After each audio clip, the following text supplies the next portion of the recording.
All right, so this next video is on the node template class. So as we know, the node is pretty much the essence of our linked list, right? This is our linked list is pretty much just a list of linked nodes, right? So what that means is that we create a node and each node is able to link to each other by knowing the address of the next node, right, and storing that into a pointer that we either call next or link or whatever we want to call it. So we actually made our node. We started our node out to be a template. So basically, this part of the book is just saying that it would be nice to be able to change our node struct into a template class so that we are not limited to one data type. And so we already had that kind of that frame of thought. The only thing that we didn't do is that we didn't make our node a class. Before, our node was a struct, right? And it was a pretty simple struct. It was basically just T data, and it was a node T pointer for next.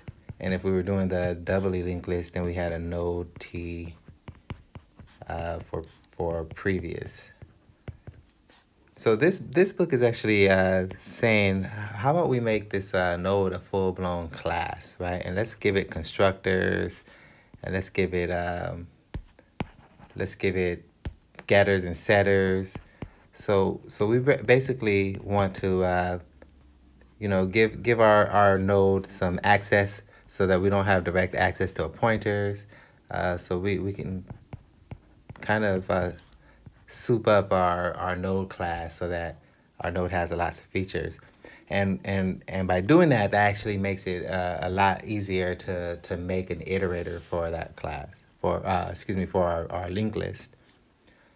So I'm not going to go too much in detail on how to implement this class, because we already know how to implement classes.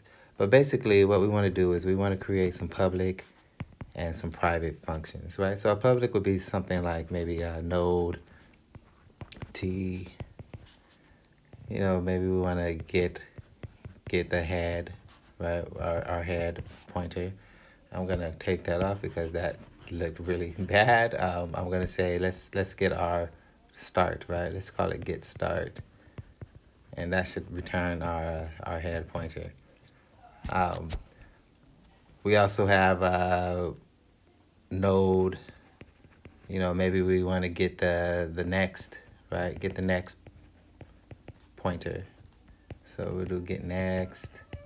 We'll have something like node T. If we're doing a doubly linked list, then we'll do get previous. We might have, we'll have our constructor, right? Maybe we want to create a node by automatically putting the value in, right, for the first node. So maybe we want to do, T item. Perhaps we want to do a node that will be able to set the value, right, the value, and also the next node, and maybe the previous node. So we can just call that with one call in our constructor. So maybe we want to do something like that. Next node. Oops, that was weird. This should be a pointer.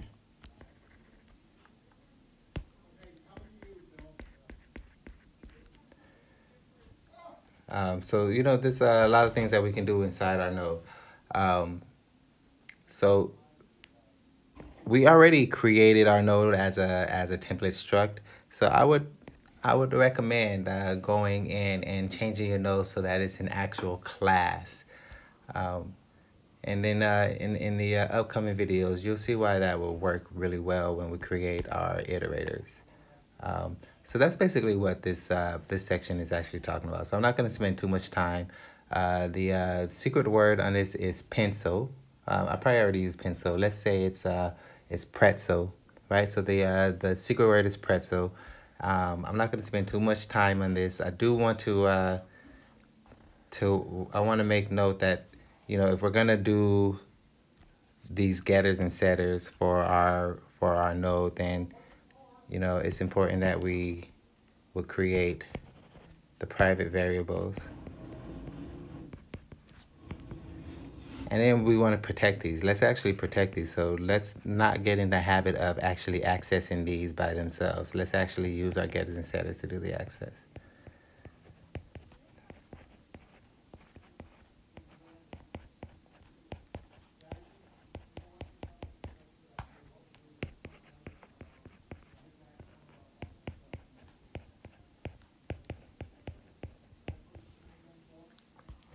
All right, so this is a pretty good start for a node as a class. And then when we go into our actual implementation of our linked list, we can start creating nodes by using our constructors rather than creating a pointer and then saying node.next, node.previous, node.value. We can actually just create a node in one shot by calling this constructor. All right, so that's pretty much what the node as a class template is. All right, thank you very much.